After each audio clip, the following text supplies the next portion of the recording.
A Vila Madalena é um lugar de gente descontraída, bonita e jovem, principalmente de espírito. Uma lição de vida. Vejam que bacana!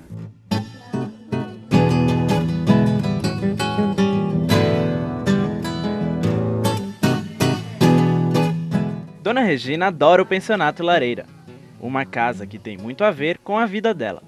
Aqui nessa casa eu morei 50 anos e eu tinha 4 menininhas pequenas quando vim para cá. Aqui nasceu meu filho único. A casa foi vendida para um médico. Mas acontece que a família dele era do interior e não se habituou em São Paulo. Então ele teve que vender. Ela foi para a Europa e com os filhos já casados decidiu procurar um lugar para viver de novo em São Paulo. Já estava procurando terreno para fazer casa de novo, né? Quando eu vi umas cabecinhas brancas passando lá no terraço.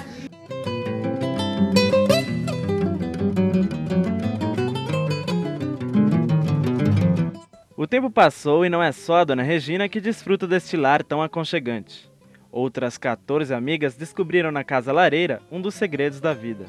É tudo, menos casa de repouso. Nós temos muita atividade.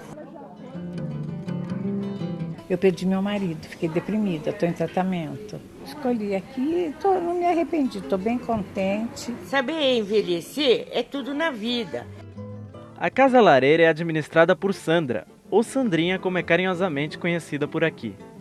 Uma grande parte do calor humano deste lugar vem dela, que não dispensou atenção nem mesmo ao nome do pensionato.